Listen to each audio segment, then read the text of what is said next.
morning, ladies and gentlemen. My name is Ron Shelton. I am Vice Chairman of the Society Historical Committee, and this is the occasion of the 1994 ASHRAE Winter Meeting in New Orleans, Louisiana. We're here Tuesday morning, January the 25th, to have an informal roundtable discussion with several of our distinguished past presidents to identify some key events that have occurred in our industry and our ASHRAE Society from the 1960s to date. And I would like to begin with some introductions by each one of our participants, and we'll start with Mr. Walter Spiegel on my right. I'm from the Philadelphia area, and I was president of the Society from 1972 to 1973. I'm Hugh McMillan. I'm from Houston, Texas, and was president from 1979 to 1980. I'm Don Bahnfleth. I'm from Cincinnati, Ohio. I was president 1985-86. I'm Roderick Kirkwood. I'm from Seattle, Washington. I was president 1973-74. I'm Bill Collins from Oklahoma City, and I was president 1975 to 1976. I'm Bill Chapman. I'm from Milwaukee. I was president from 1976 to 1977. As I stated, this is an informal kind of a spontaneous discussion, and I think I would like to start this by thinking about what happened right after the merger in 1959 between the ASHAE and ASRE into the ASHRAE, and just start by opening the floor to say, to ask if the 1960s were did things start operating very smoothly after this merger, or what was transpiring in the early 1960s? The early board meetings were somewhat controversial. There was a little suspicion on each side of the predecessor societies. In the board meetings, they would sit on opposite sides of the table. And the meeting in Dallas, I remember, the winter meeting in Dallas, Sunday meeting went until 1:30 in the morning. And I think that after the first couple of years of the merger, things worked out very smoothly and very favorably. Rod? Well, at the start, or following the merger, we had presidents and president-elect from each, or first vice president, I think it was in those days, from each society. And on that basis, in order to absorb that commitment that already existed, each president served only half a year at a time. So it was a fairly rapid period of change in top management. Mm-hmm. But it all settled down after a while. Was management, that was a primary issue right at the beginning, in addition to, I don't know what kind of other major technological issues you were facing at that time? I think management is a good phrase. For example, the attitude of publishing. The AE group had an annual royalty paid to them by a firm, a publishing company. It was in the field, whereas the refrigeration, ASRE, published their own magazine. So there was a significant difference there, and that had to be resolved. It took several years, in fact, to get that worked out. I think we might point out that at the chapter level, where some of us were operating in those days, we weren't at this heady executive level. We were trying to put together chapters of ASRE and ASHAE, having dual programming, single meeting but dual programming, and trying then to coordinate and integrate at that chapter level. And that took a little time to bring that together. I think it might be brought up here that all of the terms of officers and directors were cut in half with the merger, so that the board could be cut down from 40-some people down to a reasonable operating You were number. transforming the board every 6 months? No, the board members were elected for 3-year periods. Okay. And so they served 1.5, or if they were a holdover member in the predecessor society, a half of what their remaining term was. You know, I wasn't involved in the society at the society level at that time, and I happened to be an incoming chapter president of AE.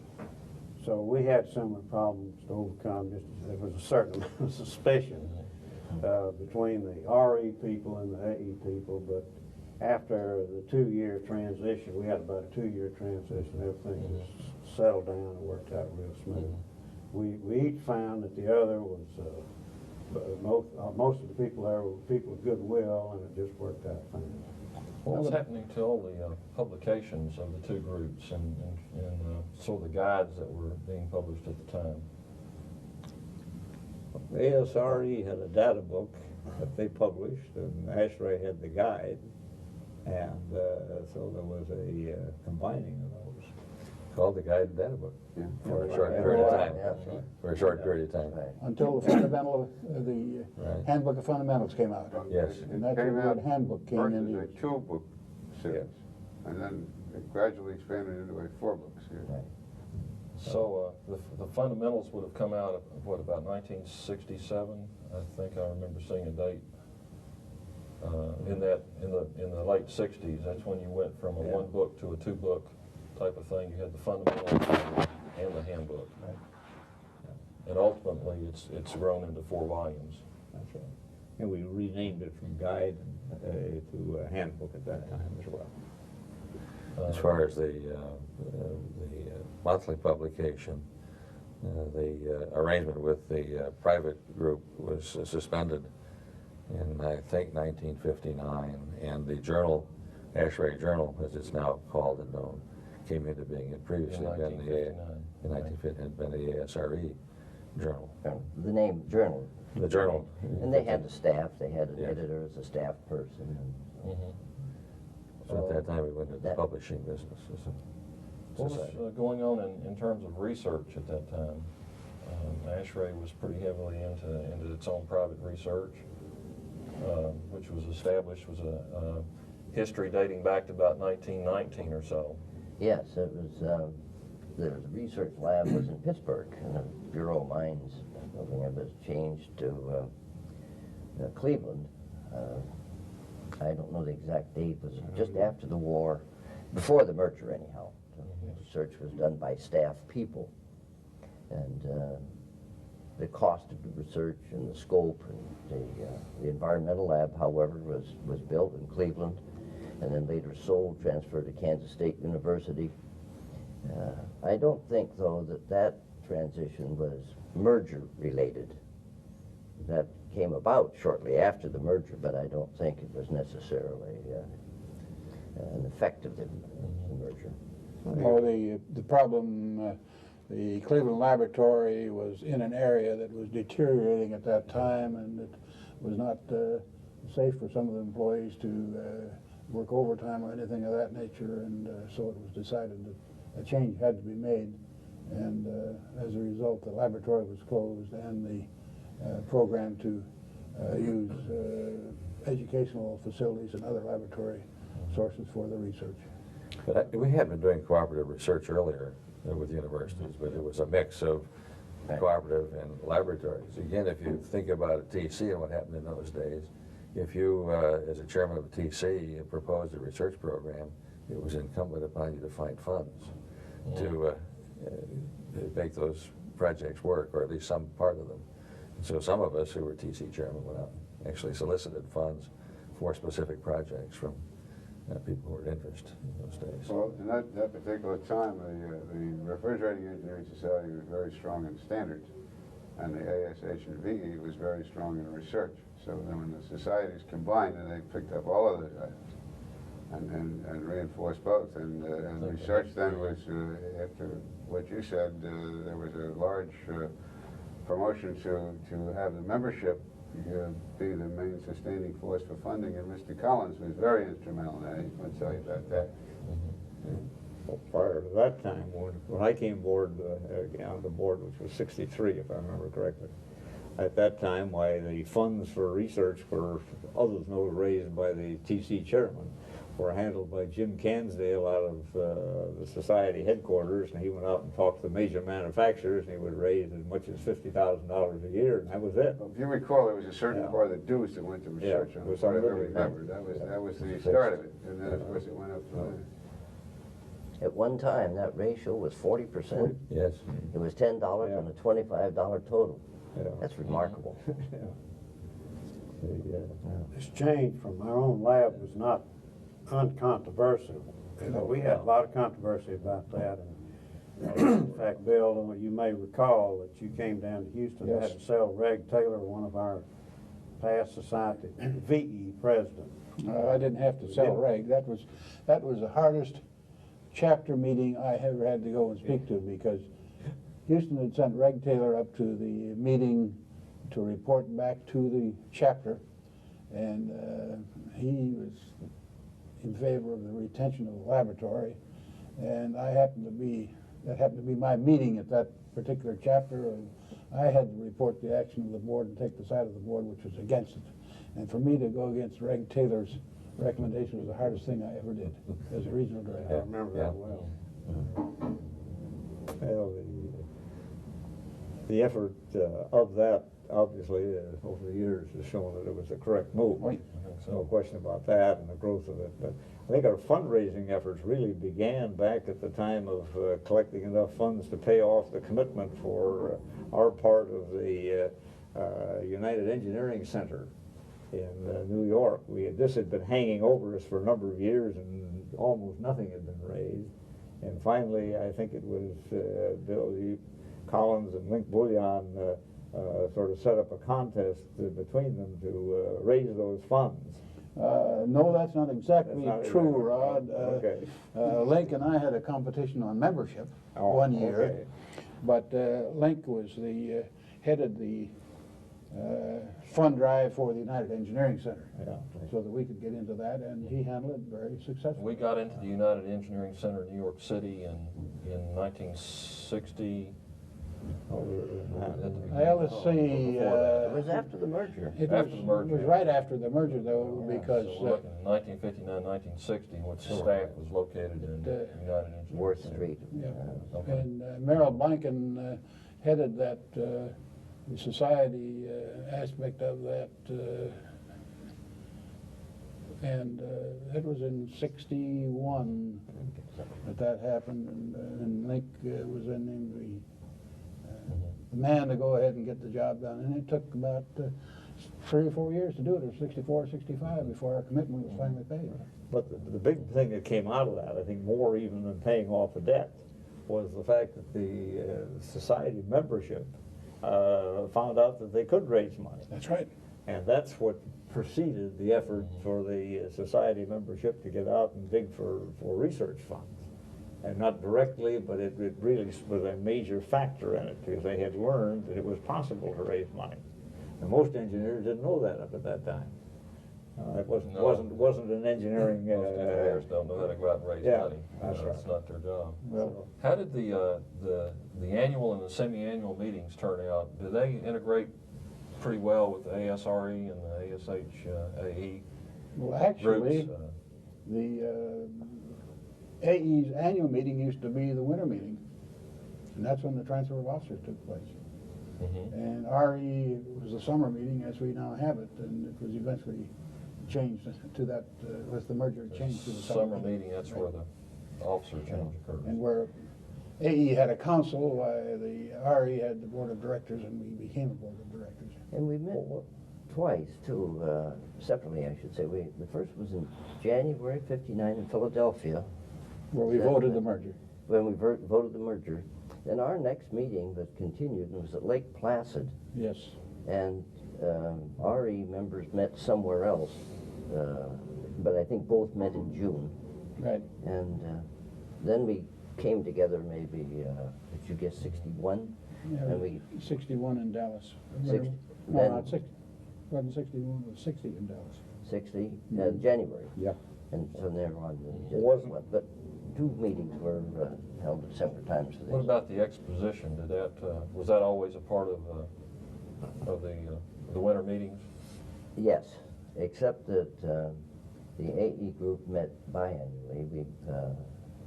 We didn't get together with, well, we're introducing another organization now, Okay. which is the Trade Association, ARI. ARI. And Okay. it was related. I could say RE and AE didn't have that same distinction. But then in 1972, we had an annual meeting, and there was some concern whether the exhibitors would be willing to put up a new exhibit on an annual basis as Okay. opposed to. And to this day, we look upon the odd year and the even year. Is that Well, right? that was- Yes. For example, Chicago is always on an odd year, and Philadelphia and New York for odd year, and the even year regional. Well, the ARI show was in the even year, and the ASHRAE show were in the odd year. But the problem was that their show, the ARI show, was going to be that year. I think it was October or November, and ours was going to be in January. So we were only 3 months apart, and that's when we decided something else had to be done about it. So Stan Gilman and I were a ad hoc committee, and went down and met with ARI, and proposed to them that we combine the show into a single show that would be run every year. And the odd year would be the big show, as it had been, and that was principally New York and Chicago. And the smaller show, which would be the even year, would be moved around the country in order to get out into the whole country. And part of the negotiation was how does that affect it? They ran their own show, and we had a separate company that ran the ASHRAE show. And but they made a contribution to ASHRAE research, and we didn't want to lose that contribution because it was the biggest piece of our financing for research. So we made a deal with them, because their show was smaller and ours was bigger, that we would split the thing on a 1/3, 2/3 basis from both shows. So they picked up income from our show, and they continued to get income from theirs, but it was only a third. But that third was big enough so that they're looking at the numbers, they were going to come out ahead, but we figured we were coming out ahead also in the long run. And it turned out that we did. It's worked well ever since. But it gave a control so the exhibitors didn't get distressed about having these shows showing up too close together. Did you find a fairly substantial increase in membership during the 1960s? Do you recall, was there anything about the growth of the society itself? I know by 1969, I think that was our 75th anniversary, we had somewhere on the order of 20 to 25,000 members by the end of that decade. And, Well, I believe ASHRAE came onto the scene with the embargo of '73. Energy was a key issue, and that gave us something to sell that other people hadn't recognized, and I think that was a real stimulant to increasing our membership. That was where we got the surge. I don't think any question about that. But before that, there had been growth. There had been I growth. think the efforts 60s like- was the start of this growth. Yeah. Well, It laid the particularly groundwork, this which contest was- between Bill Chapman and Link Bullion about Bill Collins. Bill Collins. I beg your pardon. Anyway, the contest on membership in each area ultimately ended up in this being carried on in other areas as well. And I think that was a stimulus to growth, particularly in the 60s.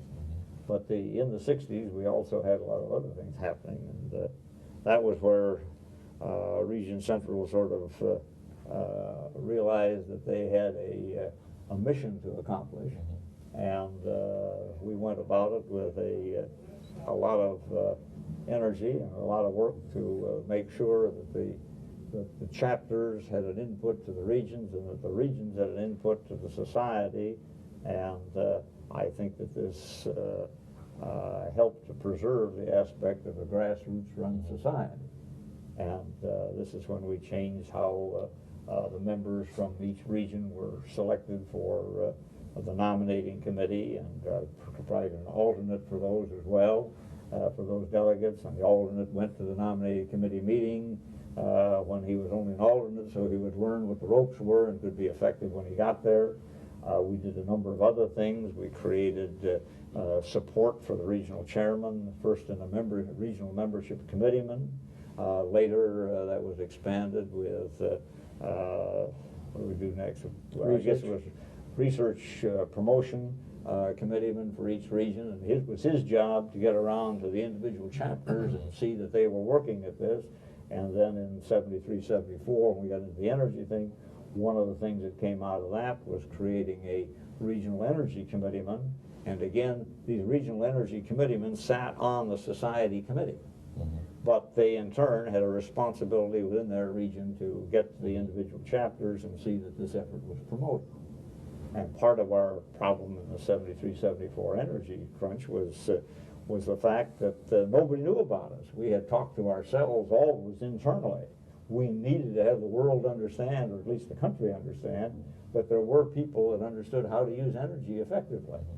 And so that's part of where we got into the standard. But the real part of the standard, and I don't know if we were ready for that or not, but the energy thing was a big effort, but maybe some other things ought to be covered first. Since Bill brought that up about the Arab embargo in 73. Right, 72, October 73 when the embargo was. And Walter, I noticed, was president of the society in 72, 73, and his theme that year was meeting new challenges. Well, it's interesting. The year before, Frank Bridgers, who was president a couple of years before I was, started out with pointing out the significance of the energy dilemma.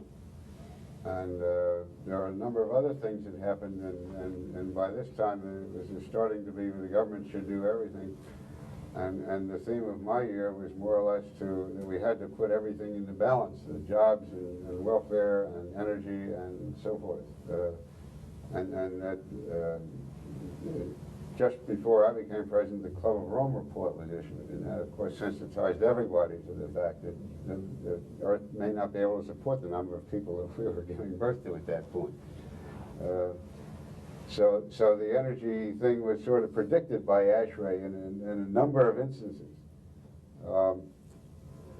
Even before the crisis, there was some effort to generate an energy standard of types. Actually, the National Bureau of Standards at that time started the effort, and then there was a thought of should ASHRAE really get into this thing hammer and tongs. And when I was president, I invited a number of people from the Department of Energy, it wasn't called that at the time, to the presidential suite, and invited a number of society people because prior to that, it was taboo to have the government and our society interface to any extent. This was a meeting in Washington? A meeting in Chicago. Chicago. Yeah. They came to Chicago to meet with us. Who was in that meeting? This was Well, Dr. Savitz from the Department of Energy at the time headed up that group, and she brought along about 5 or 6 people. And the discussion was we felt in the society it became apparent that we didn't have the resources, money, to mount these major efforts which involved just a tremendous amount of committee activity and a lot of travel and a lot of That's to develop a standard?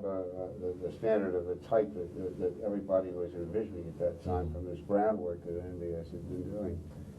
And it turned out that the government not only was very anxious to have the society do this on a volunteer basis as compared to the government having enforced standards. So that was really the start of the ball, which of course then Rod followed me, and that came to fruition at that time. So that it was really a gradual build-up of this collision course, as I call it, where all of these factors coincided, and there was a great draw on the public pot for money. And that was really the start of at least an agreement in principle that the government and our society should cooperate in something that would really benefit everybody. But the funding to create ASHRAE Standard 90, was that money came from within ASHRAE? Was that? I think basically it came from within ASHRAE. I think there was some additional government funding that came along at a later time. That's right. Yeah. That's right. The separation of ASHRAE and the government was very important because we were into a discussion and actual suit with IRS over the fact that our funds received from the exposition, the contributions research, were considered by them to be taxable. And we went through a whole long legal period over that. And so we had to be very careful. From this standpoint, we did not accept any government funds until that was settled. It was settled in our favor, but that side issue still took some number of years to accomplish that. But when it came to the going on with the standard from where Walt left off, what came about was that the National Conference of States for Building Codes and Standards, I guess is the way it said, was actually funded by the Bureau of Standards, and they had requested that the Bureau of Standards prepare a code covering energy use or energy conservation in new buildings. I wrote them as president in '73, offering the services of ASHRAE to review what they were doing or to assist them. They came back, it was late December. They advised that they'd like to have a present what they had done to ASHRAE and present the product that they had at that point in time to ASHRAE, and needed to do it in a hurry. Well, there wasn't time to go through the normal steps, so what I did is I took copies of the standard that they had and sent it to all of the technical committee chairmen with a request that they meet on, it was Wednesday night, I think, Tuesday night or Wednesday, or something like that, at the Los Angeles meeting. And we set up a meeting, which was supposedly a small meeting of TC chairmen. And by the time we got to Los Angeles, the concept that had come out of this was that this was a standard that they were looking for us to rubber stamp. And of course this had everybody up in arms. ASHRAE doesn't rubber stamp anything. So the meeting grew in size, and we moved from a small meeting room to a whole ballroom finally. And since it was approaching the, I guess the best description I can make, approaching a lynch mob, I decided it was probably reasonable for the president to chair it himself, because there was less chance of lynching him than someone else. So we asked the Bureau of Standards to present their standard at that meeting, and they did that. And they got a response from the collected ASHRAE members, and the response was very negative about what it was and the impact would be on the society and how effective it would be. Subsequent to that, I met further with the Bureau of Standards people, and they said, look, they had done what they felt that they could with it. They would like to simply turn it over to ASHRAE and have us do it. And we said, well, we would consider that. But they said they did not have that right to do it because it had come from this National Conference of States on Building Codes and Standards. They would be the ones that would have to come to us with a request to do it. So we agreed that that would be all right. The question was, what did we have to do under these circumstances? We hurriedly put together a budget and a committee structure of how we would go about doing this. I took that to the board, and along with a request for funds, which required, as I recall, a 50% increase in dues for ASHRAE, because we had no other source of funds for it. And the board was less than thrilled with that because of their concern that any kind of dues increase of that type would be disastrous to our membership. There was a justifiable reason to be concerned. Certainly under normal circumstances it would have been. But considering the urgency, the need to proceed with this, because if we didn't proceed with it, somebody else was going to do it, and then we would have something we would have to live with that might not be technically appropriate. So we passed the dues increase. Along with that, the commitment that we also had to tell the world about ourselves, and so part of that dues increase was to be used to retain a PR company to go out and handle the public relations for us of spreading the word. And they did a good job. Ultimately, we hired somebody and they did it. We got space in the Wall Street Journal and all kinds of other national publications before we got through. And it was good. So we raised the money, committed the effort to raise the money by dues for the following year. So it was a rather short notice type of notice to our membership, and we gave them an explanation along with it, what it was for. But at that time, we still hadn't been asked to do it officially, and we couldn't be asked to do it until National Conference of States for Building Codes and Standards met and requested it. Their meeting was in Salt Lake City, Utah in March, which meant there was a gap. We set up our whole operation. We invited AIA in to write the section on the envelope.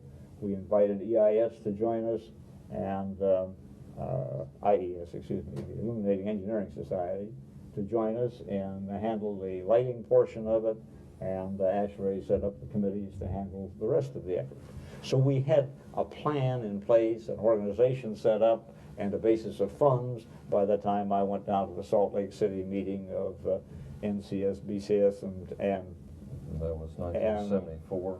that would be Still 1974, March of 1974. The problem was timing. I mean, ASHRAE standards, certainly of the importance of this one, were a multi-year project, and we didn't have multi-years to do it, and we had to do it and do it right now, type of thing. You know, there were long lines at the gas stations, and people were distressed and such. So we went to work on that one, and we accepted, first of all, the job of doing this. They asked us simply to modify, started from asking us to take the NBS standard and modify it, and I said no, we couldn't do that. We had to write an ASHRAE standard as an independent standard. We would accept what NBS had done as a reference document and utilize it to whatever extent was necessary, or whatever extent was appropriate. They agreed to that. We proceeded. Our committee was going before I left that meeting in March. And we met. Everyone paid their own way to every meeting of the committees. It's all paid by themselves, not by the society. Our society membership rose to the occasion in a phenomenal fashion. There were hundreds of people involved. Was there an acronym associated with that? I thought I heard someone say earlier, T and what, technical and financial outreach. What was that? That Part of the funding that Bill Collins put funding. together. That was soliciting of funds separately. That really was Somebody say technical and research. financial outrage earlier. Okay. Yeah, well, that was basically the research program that was funded that way. Now, this had no funds coming from anywhere, so we had to pay our own way. Everybody paid their way, and we had meetings with these committees. We put this standard together in total by May, March, April, May. And, you know, it meant there were meetings at least twice a month of every one of the committees. IES did a great job. AIA wrote, provided membership along with ours in writing the one on the envelope, but they withdrew from participation in the standard. And they withdrew before their chapter was finished. We finished it, and that caused us a little delay in getting it out, but we got it out and mailed it in June, along with a letter explaining what it was and what we wanted the reviewers to do. And I guess this was really the start of the consensus type standard. Right. We sent out copies. We made other copies available at a nominal price after we used up what our funds we had, and we got back a tremendous number of reviews. And then the question was, what do you do with these? Every reviewer that had taken his time to write in wanted to, he wanted a response to what he had commented on. We did. We went through all of the comments that we had, and we responded in one form or another to every comment. And that was a laborious process, but again, it was done under a forced draft basis. And subsequently, that standard was issued in 1975. That's right. Bill, was that during your That's administration? right, and the one of the main reasons it was issued in 1975 is because Bill Chapman and I went to a meeting of the committee in New York that spring. They had been trying to develop a perfect document, which cannot be done, and we prevailed upon them to come up to the board with some final action so that we could publish a standard, and realizing that it would have to be amended as time went on. And we did get that in time to go to the board in 75, and that's 1975. So it was considered to be a living document. That's right. During this time, we were selling the government, or attempting to sell the government, on the benefits of energy conservation. Right. Washington, D.C., when I went down there and talked to both congressmen and senators about the subject, the main emphasis there was on alternative energy sources. They had a very hard time seeing any sex appeal, I guess, for lack of a better term, in the idea of conservation. But new energy sources and so forth was much more exciting. So we didn't get any assistance out of them at all at that time in helping this thing forward. Ultimately, we ended up in the Bureau of the Department of Energy, hiring AIA to write a separate energy standard, which was BIPS? The Building Energy Performance Standard. BEPS, which ultimately was laid to rest because it didn't work out well, and the ASHRAE standard was confirmed in its position. Then we went on to provide a manual for how to use it, and maybe one of you guys want to address that one more than I do.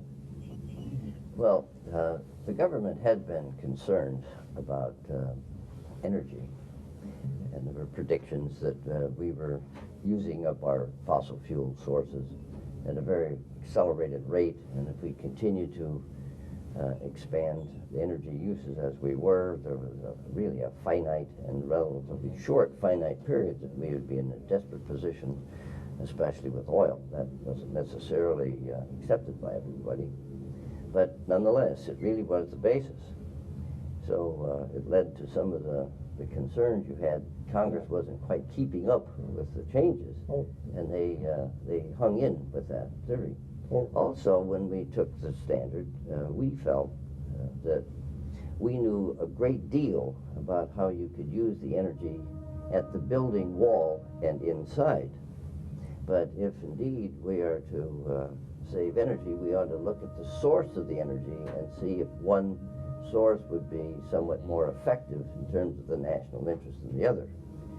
And unfortunately, that created quite a controversy among the suppliers of energy, without naming any names, that hung with us for several years. And it was in Dave Rickleton's term that he set up a group. It was called Section 12 at first, and we came up with terms like RIFs and RUFs, and to allow for that. It became very, very complex. There was another aftershock in the late 70s.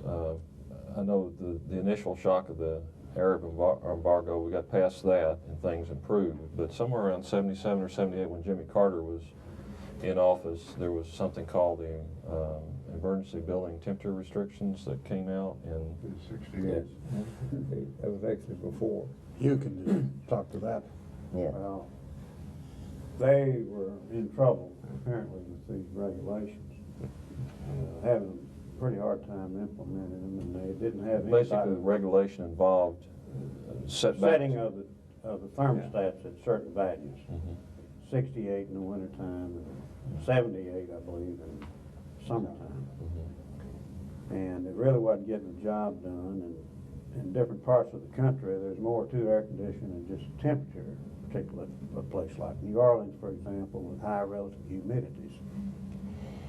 So they called us, the Energy Department of Energy called us and asked if we would help work out a training program to train people in the Department of Energy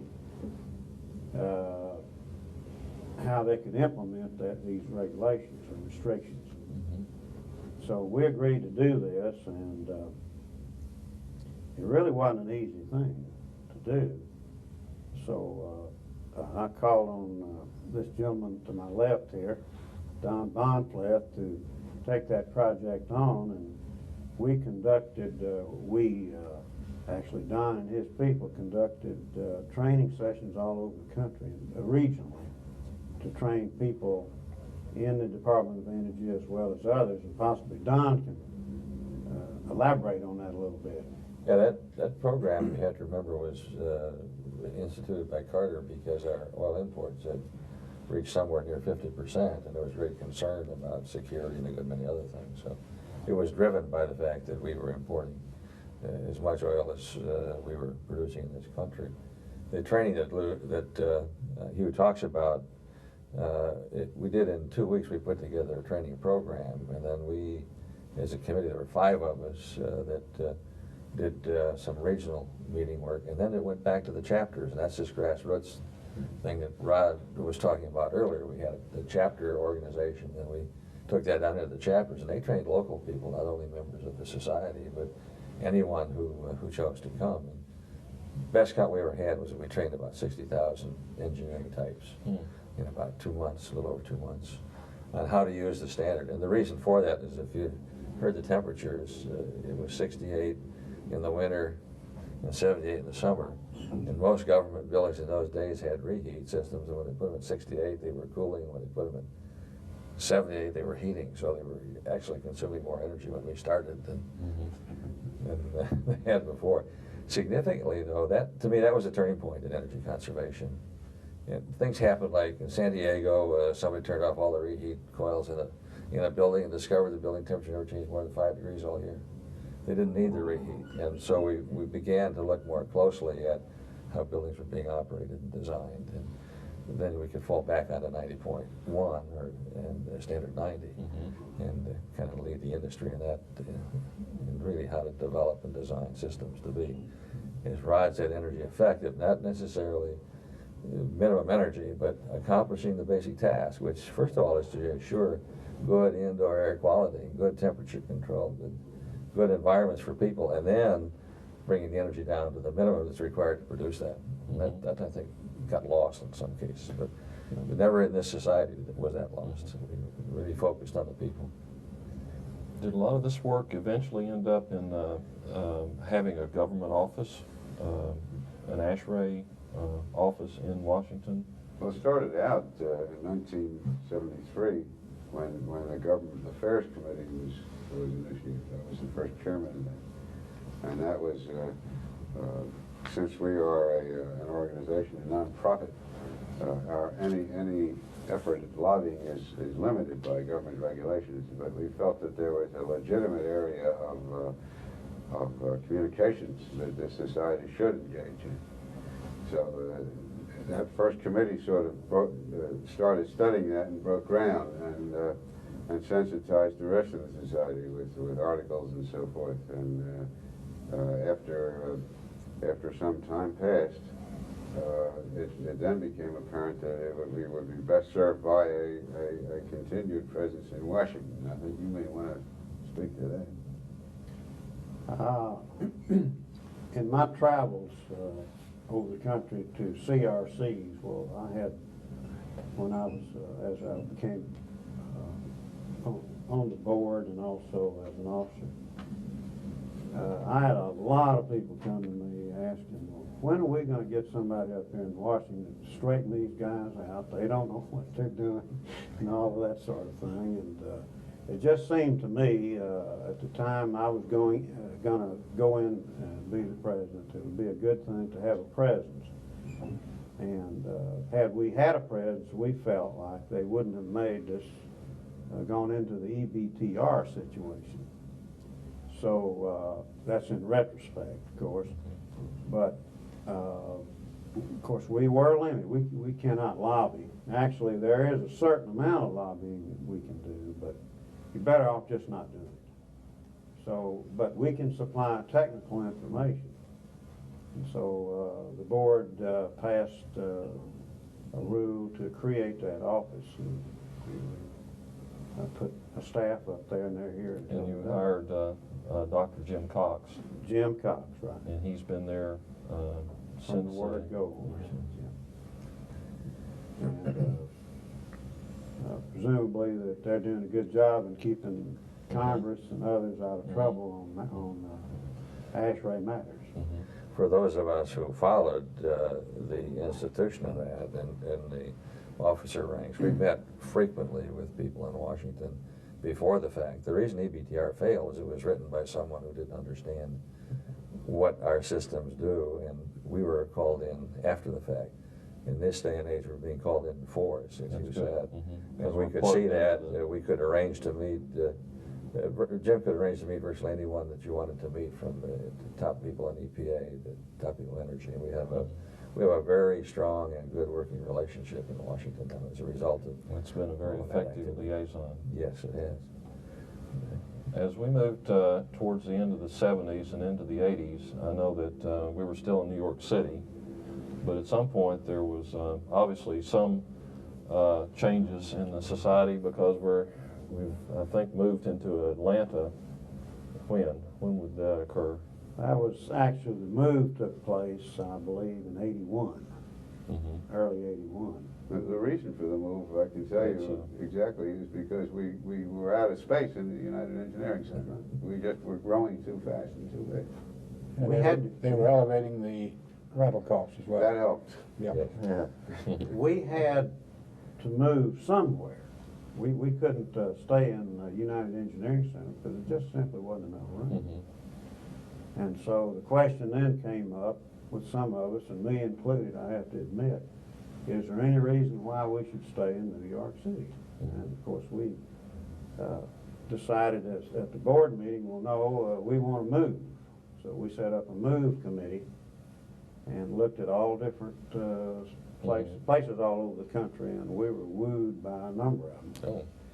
And we finally settled on Atlanta, because in fact it was at that time a nonstop flight to Washington is one of the reasons, and it was the cost of living was moderate compared to New York City, and at the same time they could spend the same money that they were spending in New York City and live have a better lifestyle, we thought, and a number of them found that out. So a lot of the staff did come down to. Most of the staff came. Who was secretary of the society at that time? That was Andy Boggs. Andy Boggs. And we had to sell the staff on it. We had we had a little arm twisting and a little sort of a buffet situation, and some of us talked about the benefits that they would have by moving, and we took care of all their expenses, including trips down there to site to find out where they want to live and all that. We did a good job. I mean, we did right by our employees at that time. So that, I think it worked out pretty good. In fact, we were paying, $100,000 a year, which wasn't very much. But if we'd moved to get the square footage we wanted in New York City, it'd be $300,000 or $400,000 a year, which is considerably different money. So we had enough money in the till to buy a new building, and then we remodeled it sufficient for our needs there. And it seems to be working out real well. Well, this all sort of came because the reason we crowded ourselves out was two factors. One was we had a phenomenal growth in membership because of the energy issue and the interest in the energy issue, I believe. Yes. But we also had a major growth in our whole research effort, which was based on the fact that we were raising all these funds from throughout the country by every chapter in the country, well, not only the United States but Canada as well, raising money for research. And this was effective. And so we simply grew. It wasn't a matter of a bureaucracy that grew on itself. It was a matter of need, so that we had to have more capability. And that's why we outgrew those quarters in New York. I guess there were a lot of demands that were certainly coming on the society in the 1980s, and Don, you were president in 85, 86. Yes. I think you told me earlier that there were some the things that you helped work on? Well, we moved into the 80s and we moved into Atlanta. We were probably the most vibrant and most rapidly growing technical organization in the country because we were dealing with all of the critical issues that were facing society, beginning with energy as that base. Some things that happened in the 80s, we did our first strategic plan, and I think at least some of these gentlemen were involved in developing that. That was a very important step because it moved us in a little more in a common direction. And I say common because each president had his own opportunity to take the society in some direction, and it wasn't always coordinated. It was moving in a direction, but the strategic plan brought it together, I think, much more significantly.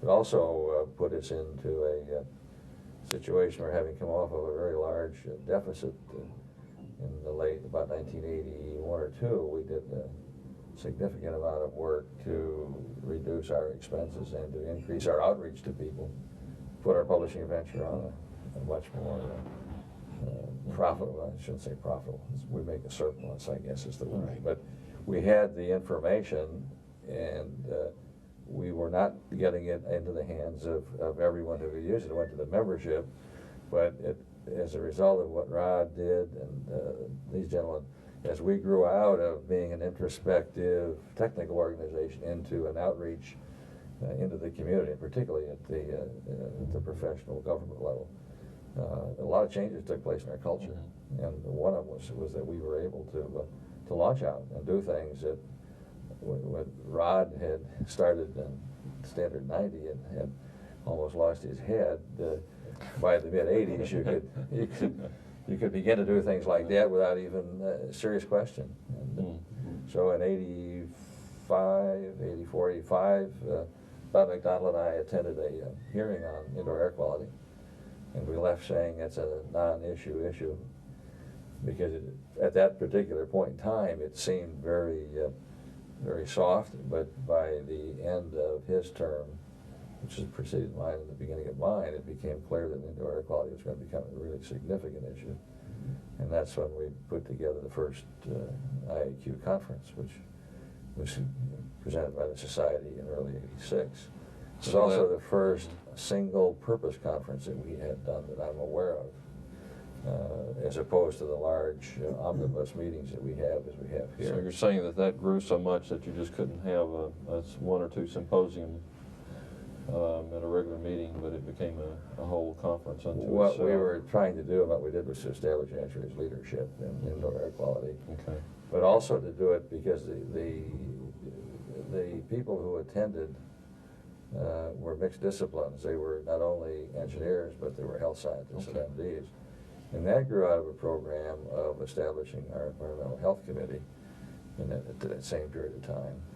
We'd had previously one person who was an EPA staffer, but also from ASHRAE, who pretty much consulted with us on what I would call health issues. And we became very concerned at that time that we as engineers could not deal with a health issue. And I don't know, I recall, I think maybe Jack Chaddock and some others, I don't know if Bill, you were involved in putting together the program for EHC, but for the Environmental Health Committee. But that was totally staffed with MDs and health scientists, and that was in 1984, 85. I appointed that was the first time that it met. And they were, in many cases, we had to depart from our regular procedures, and we actually paid full travel expense to get the health people there. And then out of that came IAQ, and now, of course, a whole host of things to deal with. Another major issue that came was the ozone depletion issue. Yes. And as it's related to CFCs. Let me say something though. In order for us to do all these great things, we had, we had a 1925 organization, and we just didn't have the governance set up to really do all these things. So the board was meeting, many times we'd meet particularly when Bill was president, we needed, he liked nocturnal meetings. And they lasted maybe to 3 o'clock in Now, the which morning. bill are you talking about? I'm talking about Bill Chapman. Okay. No, he wasn't, the other Bill there wasn't guilty of that. I'm the only one that's ever Yeah. done that. But anyway, we found ourselves doing committee work on the board, and we just couldn't do it. We really couldn't take care of the things that we needed to do to accomplish all of these multifaceted things that we had to do. So Don here and Bill Chapman, I believe, got together, and what I was envisioning was that maybe we could operate similar to Congress, where we delegated a lot of things to committees who really came out with the answer, and the Congress would normally vote whichever way they recommended.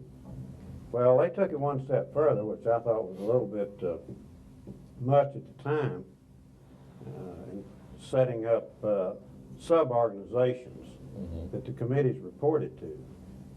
And it turns out that they were absolutely right in doing so. So we've got an organization now, I think, really from the standpoint of being able to process information and take action. Because without that, I don't believe any other engineering society equals us in that regard. So what you're talking about, the council Council. structure? Council. Council structure has been an extremely effective action that was implemented. Sure has. It has taken a while for it to mature. The board for all these years had dotted every T. Yeah, they couldn't get around to crossing the T and dotting the I's. They did it the other way around, so it had to be redone. But as Hugh said, it was really very, very detail-oriented. And the topics were coming on, and the scope, and we recognized that we had been relatively narrow and introspective. And my theme was, if we're going to strive for excellence, we have to make some changes. And I tried to get 3 changes underway. And one was the number of regions that we've had, and I'd seen a bloodletting of Roderick Kirkwood, I think it was at San Juan, that far surpassed the standard 90. And, there wasn't any part of Kirkwood that was much more the size of a cube of sugar. He was really cut to bits. But we had to have more chapters, certainly, if we were going to grow, but we couldn't govern them. And then the way the board was operating. And the third issue that I tried to bring up was the change of the office of the president. Well, that didn't get started and still hasn't. After all these years, 17 years later, the president is still just putting in untold hours, almost to the point Is that right? is like an employee. I think that's another change. Even more so than just an employee. They were, The president spends a lot more time than 40 hours a week on that thing. oh yeah. He gets his job done. There seems to be a lot of travel incurred by presidents. I don't know if it's been more and more as the international scene has grown, or international liaisons. In the early days, the last president to do it was Jim May from Louisville, Kentucky. That's right. The president was expected to stop and talk to every chapter in the United States Is that and right? Canada. That was before the merger. That was before the merger. And Jim May was the last one to do that. I don't think he's come to a meeting since. Well, the regional organization came out of ASRE. No. Actually, the regional organization came out of AE in 1955. Because of this reason, it was getting too burdensome for the president to visit every chapter. And they voted for the regional organization, and that started in 55. And then, of course, the boundary lines were changed when we merged with RE. We established certain rules. We had our Region 10 that went from Honolulu to Phoenix. And that alone was miles necessary. And I think there were 17 chapters in the region. It also went all the way to Anchorage. In Anchorage, yes, to the north.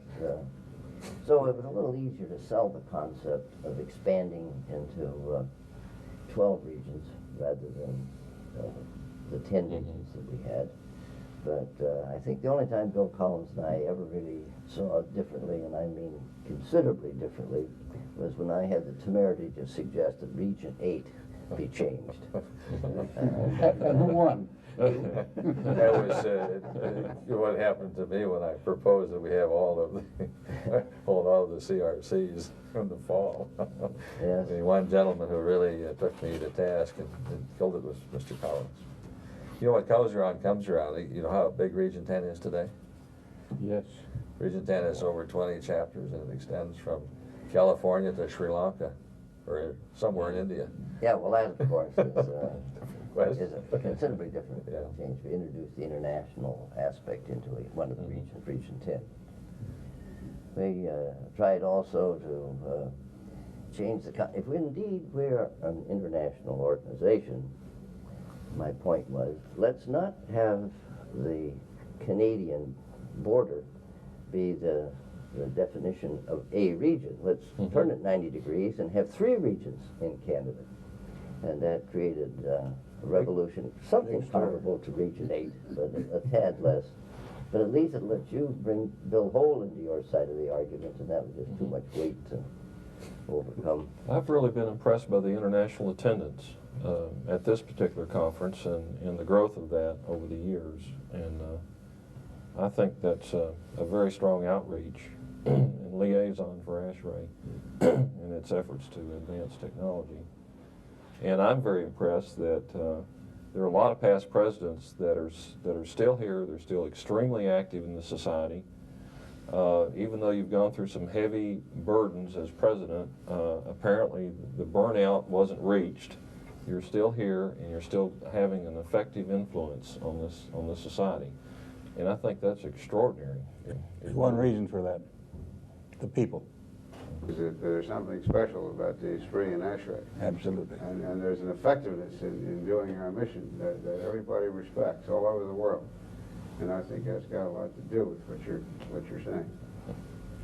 I've heard the comment many times that you folks are the hardest working society we have ever seen. I mean, and it's not because they just, they're not necessarily workaholics, even though there are a few here. But they just love to do ASHRAE work, work in ASHRAE. And it stems from grassroots, Bill. Right.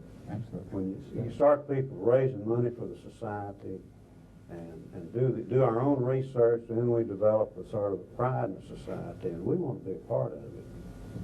I think that had a lot to do with it. I think that outpouring that we got to turn out Standard 90 and draft of the whole new concept of standard was, and the effort that went into that by our membership is a good example of what you were saying. It is something that, how could you expect volunteers to put their time, their effort, and their money into paying their own way to meetings? And in the kind of concentrated effort that we did in those 3 months, it was unbelievable, even to me that was standing there watching it. It just, I was delighted, obviously, but it was very impressive. And we figured up at one time how many $1 million worth of effort had been involved, and it was multiple millions of dollars, really, if you counted time as well into it. And that all went into that effort, and this was all volunteers, and these people all worked at it. And I've said many times that I've worked a long time in ASHRAE, and I've never met anybody that was that I didn't like and didn't respect. I've met people that had difference of opinion, but it's a generally speaking a reasonable difference of opinion. And they're willing to be convinced if you've got a story for them. Then I think this is a very important part of ASHRAE and why we are here. And the issues are important. The issues are The issues are important. There's very little triviality. I remember when I was president commenting on that. I then came back to work for my employer, as it were, and speaking to our industrial psychologist. And I think I've really gained an experience that's valuable. I'm stepping out of the presidency of this great organization And at that time, you went to vice chairman of the nominating committee, which is almost unseen, you know, it's an obscure task. It's given me an idea of what it will be like when I retire from industry. You lay down the reins, but the hardest part of it is that everything you do at ASHRAE has an element of importance significantly above much of the daily routine and the tedious detail that you have in a job as an organization. So with that sense of importance of the work that's being done, you have a tremendous sense of satisfaction in making this commitment and service. Well, I must admit that that's one of the reasons that I like ASHRAE, is that I'm able to be around some people who I consider are leaders in the industry, and there seems to be an urgency to address issues and get answers and move forward and advance technology. And I've benefited by work on committees, and I'm having a real good time this year as being on the historical committee and being able to join in discussions like this in which we can reflect on some of the things that have occurred in the past. And I think that has some benefit for my employer, and I don't know, it may be more by osmosis than anything else. Your experience. I think it's really helpful, and I'm really looking forward to the beginning of our centennial this summer in Orlando.